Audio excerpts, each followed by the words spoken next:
Okay အားလုံးပဲမင်္ဂလာပါကျွန်တော် hobby design နေပြီးတော့ပြန်လည်ကြိုဆိုပါရစေကျွန်တော်တို့ design ဆွဲတဲ့နေရာမှာအများတန်းဒီ stock photo တွေကကျွန်တော်စိတ်ကြိုက်ဖြစ်မနေဘူးပေါ့နော်ခါလေးကြရင်ကျွန်တော် subject ကတီးရမျိုးလိုတာထက်ပိုကြီးရမျိုးတော့ပြီးရင်ခါလေးကြရင်ကျွန်တော်တို့အနောက်မှာပါတဲ့အမိုက်ပုံးတွေဒီမလိုအပ်တဲ့ဟာတွေပေါ့နော်ကျွန်တော်ဖြတ်ပစ်တာမျိုးတော့ခါလေးကြရင်ကျွန်တော်တို့ပို့ပြီးတော့လိုချင်တဲ့ဟာမျိုးဆိုရင် expand လုပ်ရတယ်ဒီဟာတွေအကုန်လုံးကPhotoshop မှာအများတန်းပါတဲ့ဟာပေါ့နော် Photoshop ရဲ့အားသာချက်လို့လည်းပြောလို့ရတယ်ဆိုတော့ဒီ offline version မှာရောဒီ content aware field ကဘယ်လောက်အလုပ်လုပ်လဲပြီးလို့ရှိရင်ဒီ paid version မှာကြတော့ဒီ AI feature နဲ့ AI နဲ့ပေါင်းလိုက်ရင်ဘယ်လိုမျိုးအလုပ်လုပ်လဲဆိုတဲ့ဟာကိုကျွန်တော်တို့တစ်ချက်လေ့လာရအောင်နော် okay ဒီမှာတော့ကျွန်တော်ပုံတွေအများကြီးရွေးထားတယ်ဆိုတော့ဒီ timeline နဲ့ဒီ time stamp နဲ့ပေါ့နော်ကျွန်တော်ကြည့်ချင်တဲ့ဟာကြီးကြည့်လို့ရတယ် okay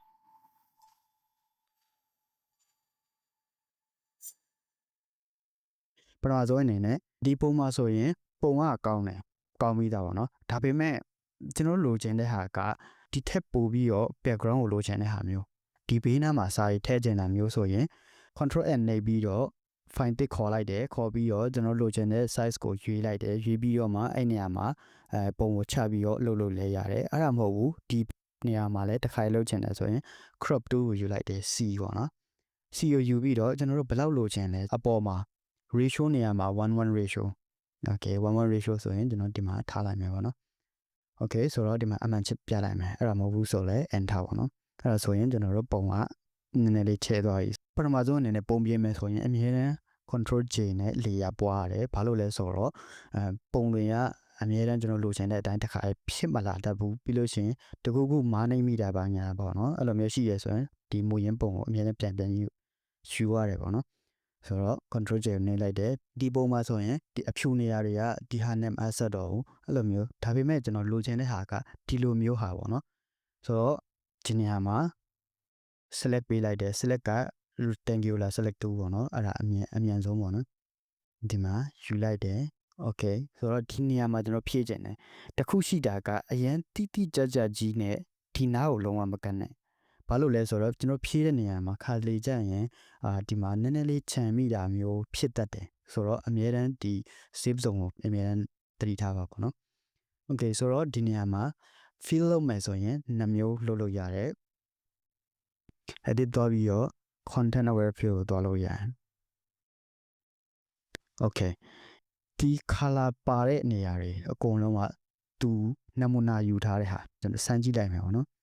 ဒီနေရာမှာအခြေတွေယူမိတာလားပါလားပေါ့ okay နည်းနည်းလေးပြောင်းသွားတယ်ဆိုတော့ဒီခြေထောက်တွေကိုကျွန်တော်ဖျက်လိုက်မယ် okay ဒီမှာတော်တော်လေးကိုကောင်းသွားပြီ okay ဆိုတော့ဒီ color ပြတဲ့နေရာတွေကနေနမူနာယူပြီးတော့ session ဝင်တဲ့နေရာကိုသူကဖြည့်ပေးလိုက်တယ်နောက်တစ်ခုအနေနဲ့ရှင်းအောင်ပြောရမယ်ဆိုရင်ဒီဟာတွေကဘာမှ shortcut key ဘာညာမနှိပ်ထားအောင်เนาะဒီမှာသူ original minus ကိုပေးထားတယ်တကယ်လို့များဖြည့်ကျင်တယ်ဆိုရင် alter key ဖြည့်ပြီးတော့ဒီမှာဖြည့်လို့ရတယ် okay ဆိုတော့ကျွန်တော်လူပုံကိုပဲပေးကြည့်လိုက်မယ်ပေါ့နော်ဒီမှာလူပုံကိုပဲကျွန်တော်ပေးထားတယ် okay ဒီမှာကြည့်လိုက်လူပုံကနေသူကယူထားတာမို့လို့ဒီနေရာမှာစုပ်ပြတ်တတ်နေရောဆိုတော့ဘယ်လိုမျိုးလဲဆိုတော့ခုနယူထားတဲ့ဒီဘေး line တွေပေါ့နော်ဒီ line ကနေပြီးတော့ယူတဲ့ခါပို့ပြီးတော့အဆင်ပြေတယ် okay ဆိုတော့ကျွန်တော်ဒီနေရာမှာ apply output ကဒီ current layer မှာဒီခုလက်ရှိပုံမှာထည့်မလား new layer နဲ့လုပ်မလားရှိတယ် duplicate လုပ်မလားကျွန်တော်တို့အများအားဖြင့်တော့ new layer ပို့ပြီးတော့ကောင်းတယ် apply လုပ်လို့ရတယ် okay ရပြီအဲ့ဒါတစ်မျိုးနောက်တစ်ခုကကြတော့ edit ကိုတွားပြီးတော့ fill အဲ့ဒါမဟုတ်ဘူးဆိုလဲ shift F5 နဲ့လို့ရတယ် okay နားနေကြည့်လိုက်မယ်ဒီနေရာမှာ content aware fill ဒီနေရာမှာ pattern တွေရော background color ဘာညာပေါ့နော်ဒီမှာ color တစ်ခုခုပြည့်ချင်တယ်ဆိုလဲဒီမှာ pick လုပ်ပြီးတော့ကျွန်တော်ဖြည့်လို့ရတယ်ဒါပေမဲ့အဲ့ဒါကအများနဲ့မမှန်ဘူးဥပမာဒီမှာဖြည့်လိုက်မယ်ဆိုရင်ဒီမှာကြည့်လိုက်ကျွန်တော် color ရွေးထားတဲ့ဟာတစ်ခုပဲ pick လုပ်တဲ့အတွက်ဒီနေရာမှာဒီအနားသားတွေကအဆင်မပြေတော့မမှန်တော့ဘူးเนาะ okay ဆိုတော့ edit သွားမယ် shift F5 နဲ့ဒီမှာ color ကိုမရွေးဘဲနဲ့ content aware ကိုရွေးလိုက်မယ် ဒီနေရာမှာကြတော့ခုန content aware နဲ့တော့အတူတူပဲသူတို့အလုပ်လုပ်တဲ့ပုံကအတူတူပဲဒါပေမဲ့ကျွန်တော်တို့ဒီနေရာတွေရွေးဆိုပြီးတော့ပေးလို့မရအောင်တခါရဲသူက auto လုပ်ပေးထားတယ်โอเคဒီနေရာမှာ okay လုပ်လိုက်မယ်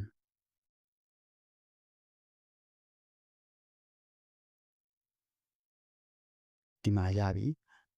ဒါပေမဲ့ဒီလိုမျိုးရိုးရှင်းပုံတွေမှာဒီ fill နဲ့အဆင်ပြေပေမဲ့နည်းနည်းလေးပုံတွေရှုပ်တဲ့ဟာမျိုးပစ္စည်းတွေများတဲ့ဟာမျိုးဆိုရင်ဒီဟာကနည်းနည်းလေးကွာကြတယ်ပေါ့နော်โอเค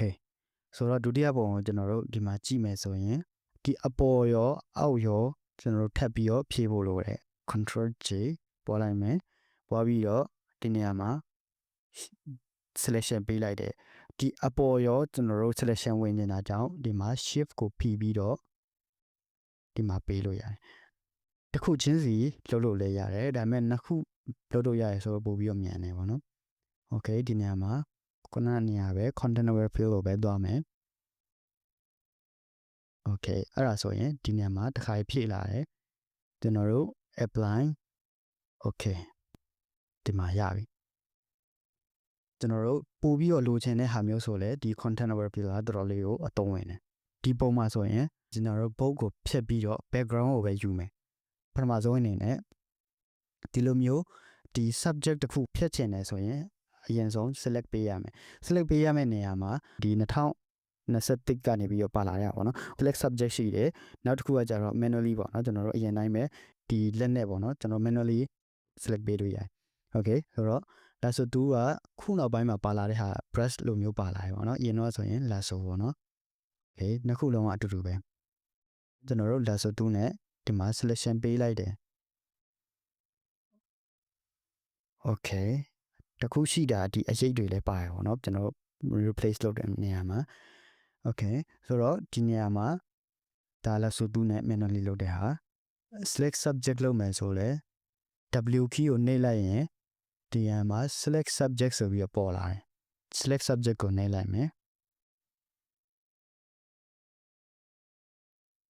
okay ဒီနေရာမှာ bold ကိုပဲသူကပေးတယ် lasso brush နဲ့ထပ်ပြီးတော့ပွတ်လိုက်တယ်ဒီမှာ selection ကိုအပြည့်အဝပေးလိုက်တယ်ဆိုတော့ဒီမှာ selection ဝင်နေပြီဆိုရင်ဒီနေရာမှာ edit နေရာမှာ content aware field ပဲ okay ကျွန်တော်တို့ပေးလိုက်မယ်ဒီနေရာမှာဆိုရင် error ရှိသေးတယ်ဆိုတော့ဒီနေရာမှာ spot healing brush tool နဲ့ကျွန်တော်တို့ထပ်ပြီးတော့ပြင်လိုက်မယ်အဲ့ဒါဆိုရင်တိတ်ပြီးတော့အတိတာတော့ကျွန်တော်ပုတ်တစ်ခုလုံးကပြီးပြီဆိုတော့နောက်တစ်ခုဒီနေရာမှာလည်းကျွန်တော်တို့ select subject နဲ့လည်းလုပ်လို့ရတယ်ဒါပေမဲ့ဒီနေရာမှာ select subject လို့ရင်အများအားဖြင့်ဒီအရေးတွေမပါလာတတ်ဘူးမပါလာဘူးဆိုရင်ကျွန်တော်တို့ဒီ selection tool တွေနဲ့ထပ်ပြီးတော့လုပ်ရတယ်ဆိုတော့တခါရဲ manually ကျွန်တော်လုပ်လိုက်မယ်အတိအကျလုပ်စရာမလိုဘူးဆိုတော့ okay ဒီနေရာမှာကျွန်တော်တို့ဆိုင်ငယ်ကိုပေးလိုက်မယ်ပြီးရင် space bar ဖိပြီးတော့ဒီမှာသွားလိုက်မယ်ပေါ့နော် okay ရပြီဆိုတော့ဒီဟာကိုကျွန်တော်တို့ဖြတ်ချင်တယ်ဆိုရင် shift F5 ပေါ့နော်ခုနဟာနဲ့အတူတူပဲ okay ဖြတ်လိုက်ပြီဒီညမှာ healing brush tool နဲ့ကျွန်တော်တို့လုပ်လိုက်မယ်တခုရှိတာကသူ့ရဲ့အခြေအနေပေါ်မူတည်ပြီးတော့တချို့ဟာတွေဆိုရင်ရတယ်တချို့ဟာတွေဆိုရင်နည်းနည်းလေး tricky ဖြစ်တယ်ပေါ့နော်အဲ့တော့ကျွန်တော်တို့အမြဲတမ်းပုံတစ်ပုံနဲ့တစ်ပုံကတည်ပြီးတော့မတူဘူး okay ပုံသေးတတ်မှတ်လို့မရဘူးเนาะဒီဟာနဲ့မရရင်ဟိုဟာနဲ့လုပ်ရတယ် okay ဒီပုံမှာဆိုရင်ကျွန်တော် selection ပေးလိုက်တယ်ပေးပြီးရင် shift F5 နဲ့ကျွန်တော် fill လုပ်လိုက်တယ် fill လုပ်လိုက်ပြီဆိုရင်ဒီနေရာမှာတော်တော်လေးကိုပုံကပြတ်သွားတယ်အဲ့လိုဟာမျိုးဆိုရင်ဘယ်လိုလုပ်ရလဲဆိုရင်ဒီနေရာမှာကျွန်တော်လိုချင်တဲ့နေရာရှိတဲ့နေရာကိုselection ဝင်လိုက်တယ်ဝင်ပြီးရတဲ့ဒီ selection ထဲမှာကျွန်တော်လိုချင်တဲ့ဟာကိုထပ်ပြီးတော့ select လုပ်ချင်တယ်ဆိုရင်ဒီနေရာမှာ select ကိုတွားလိုက်တယ်တွားပြီးတော့ color range ကိုတွားလိုက်တယ်ဒီနေရာမှာကျွန်တော် select လုပ်မဲ့ဟာကအဖြူဆိုတာတိတာကြီးပေါ့နော်ဒီမှာ sample color ဆိုပြီးတော့ပါလာတယ်အဲ့ဒါမဟုတ်ဘူးဆိုတော့ဒီနေရာမှာ highlight လို့ကျွန်တော် color ဆိုရင် color ပေါ့နော်အများသောအားဖြင့်တော့အများတန်းသုံးဝင်တာကဒီ sample color လည်းသုံးဝင်တယ် okay ဒီနေရာမှာကျွန်တော် white ကို select ပေးလိုက်တယ် select ပေးရင် white ကဘယ်လောက်ထိfuzziness ဖြစ်ရမလဲပေါ့နော်ကျွန်တော်ဘယ်လောက်ထိပြင်းမလဲဒီမှာကြည့်လိုက် short လိုက်တယ်ဆိုရင်ဒီနားမှာ preview ကဘာမှမပေါ်တော့ဘူးเนาะ okay ဆိုတော့ကျွန်တော်အများကြီးလိုချင်တယ်ဆိုတော့ဒီမှာပေးလိုက်တယ်ပြီးရင်ဒီနံပါတ်လည်းကျွန်တော်တို့ပုံသေးသတ်မှတ်လို့မရဘူးဘာလို့လဲဆိုတော့ဒီနေရာမှာ preview မှာပေါ်တယ်အဲ့ဒါကျွန်တော်လိုချင်တဲ့ဟာအဆင်ပြေသလိုညှိပြီးတော့တော့ရတယ်ပေါ့နော် okay ပေးလိုက်တယ်ဒီနေရာမှာ selection ဝင်သွားတယ်ဒါပေမဲ့တစ်ခုရှိတာကဒီအနာသက်တွေကနည်းနည်းလေးလိုသေးရပေါ့နော်လိုသေးရဆိုတာဒီမှာကြည့်လိုက်ကျွန်တော်တို့ဒီ select ဝင်တဲ့နေရာတွေကိုဖျက်လိုက်မယ်ဆိုရင်တော့မှဒီနားမှာအဖြူရောင်ဆက်လေးနည်းနည်းလေးရှိသေးတယ်အဲ့လိုမျိုးဆိုရင်ကျွန်တော်တို့အမြဲတမ်း select လုပ်ပြီးရင် modify လုပ်ပြီးတော့ expand လုပ်ရတယ် expand လုပ်ပြီးဆိုရင်ဒီပုံကဒီ selection ကိုနည်းနည်းလေးပို့ပြီးတော့ကြီးတာတဲ့အခါကျတော့ကျွန်တော်တို့ခုနဟို select မဝင်တဲ့အနာသက်တွေကိုဝင်သွားရပါတော့ဒီမှာ၄လောက်ပေးလိုက်မယ် okay အဲ့ဒါဆိုရင်ဒီမှာဝင်သွားတယ်ခုနဒီတိုင်းဟို select အကြီးနဲ့လောက်တာတဲ့ဆိုင်ရင်ဒီကပို့ပြီးတော့တီးကြတယ်ပို့ပြီးတော့ကောင်းတယ်ပေါ့နော်ဘာလို့လဲဆိုတော့ကျွန်တော်တို့ဒီ fill လုပ်လိုက်တဲ့ဟာပေါ့နော်ကျွန်တော်ဖြတ်ချင်တဲ့ဟာကသေးပြီးတော့ဒီဘေးနားသူနမူနာယူတဲ့ဟာများလေပို့ပြီးတော့ကောင်းလေပဲ okay ဒီမှာ shift F5 နဲ့လောက်လိုက်မယ်ဒီမှာကြည့်လိုက်ပို့ပြီးတော့အဆင်ပြေတယ်ဒီ content aware fill တွေ healing brush tool တွေကဘယ်လောက်ပဲကောင်းတယ်ပြော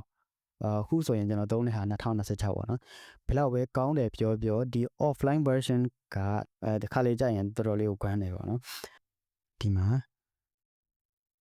ဒါဆိုသူနဲ့ဒီအမိုက်ပုံကို select ပေးလိုက်တယ် select ပေးပြီးတော့ content aware fill နဲ့ကျွန်တော်လုပ်လိုက်မယ်ဒီမှာကြည့်လိုက်သူ့ရဲ့နမူနာပုံဘာပုံမှန်မသိဘူးဒီမှာလုံးဝကိုယုံကြည်မရှိတော့ဘူးတော်တော်လေးကိုပုံကဖြတ်သွားတယ်ဆိုတော့ခုနပြောတဲ့ဒီ AI ရဲ့ offline version ပေါ့နော်ဒီ content aware fill တွေက तू အရန်ရှုပ်ထွေးတဲ့နေရာမှာသုံးလို့မရသေးဘူးဆိုတော့ AI ကကျွန်တော်တို့အားကိုးရတော့မယ်ဒီနေရာမှာကျွန်တော် select ပေးလိုက်မယ်ခုနတိုင်းပဲပေါ့နော်ဒီတိုင်းပဲ select ပေးလိုက်တယ် select ပေးပြီးတော့ AI နဲ့ကျွန်တော် remove လုပ်မယ်ဆိုရင်ဒါကတော့ကျွန်တော်တို့ paid version တွေမှာပဲရမယ်ပေါ့နော် license ဝယ်ထားတဲ့ဟာဒီမှာ contact job ကိုကျွန်တော်ဖွင့်လိုက်တယ်ဖွင့်ပြီးတော့ remove ဆိုတဲ့ဟာပေါ်လာတယ် okay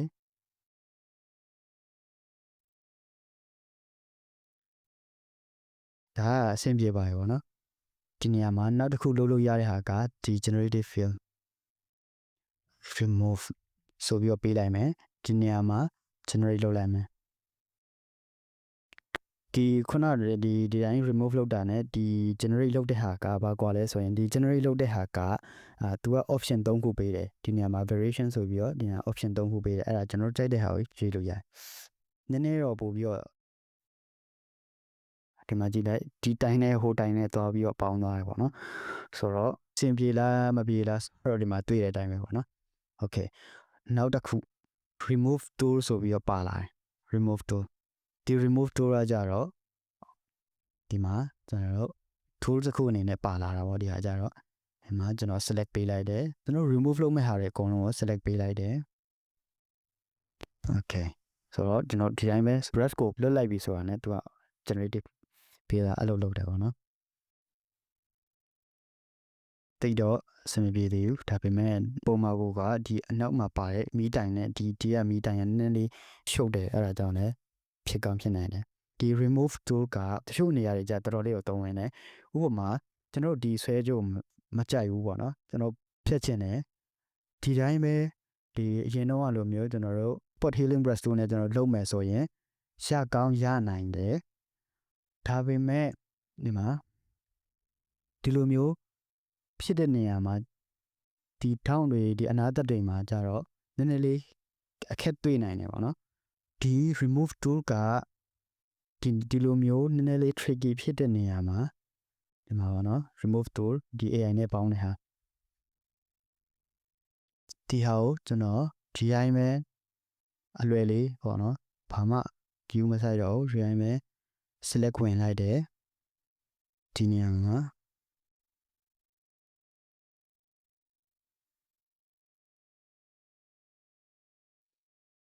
okay